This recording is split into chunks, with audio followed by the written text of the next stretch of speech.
Peut-être avez-vous parfois l'impression, lorsque vous utilisez certaines applications, la nouvelle version du système d'exploitation de votre smartphone ou une mise à jour de l'interface de votre réseau social préféré, qu'il s'agit d'un produit encore en développement. Certaines fonctionnalités semblent ne pas fonctionner, des menus ne s'activent pas, voire certaines manipulations entraînent un plantage du système qui vous oblige à tout redémarrer. Alors vous vous dites certainement que les programmeurs n'ont pas fait correctement leur travail et que leurs managers ont donné le feu vert de lancement de manière bien trop désinvolte, sans que les vérifications nécessaires aient été effectuées.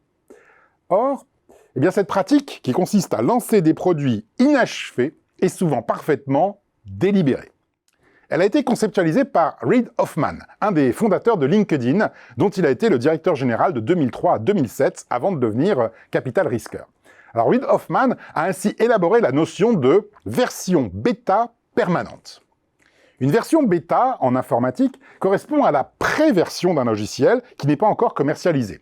Instable, la version bêta peut comporter des erreurs que des bêta-testeurs sont chargés de détecter afin que les programmeurs effectuent les dernières corrections. Dans l'industrie du jeu vidéo, la version bêta peut être ouverte à certains joueurs, ce qui permet là encore de repérer les problèmes, voire être utilisée comme outil de communication, afin d'obtenir une audience médiatique avant même la sortie officielle du jeu. Certains logiciels peuvent rester en version bêta pendant des années, avant que l'on considère qu'ils ont enfin atteint un niveau de fiabilité véritablement acceptable.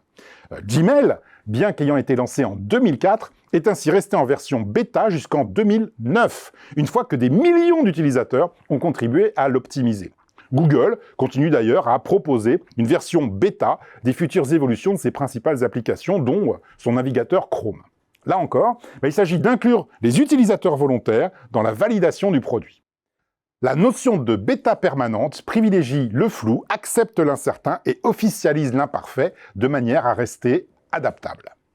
Alors quelques grandes entreprises qui, grâce à leur expérience accumulée, privilégient l'ordre et l'efficience, cherchent malgré tout à conserver cet état d'esprit.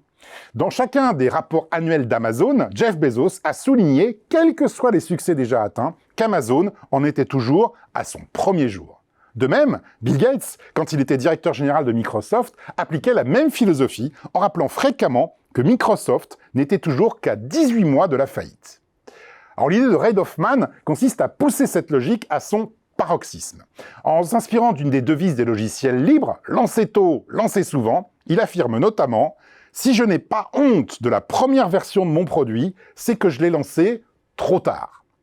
Alors, bien entendu, cette affirmation s'oppose à la mentalité méticuleuse qui consiste à rechercher la perfection, à promouvoir la qualité totale et à s'assurer en amont de la stricte conformité de toutes vos offres. Au total, si vous voulez adopter la posture de la version bêta permanente, gardez à l'esprit ce principe. Mieux vaut être approximativement à l'heure que précisément en retard.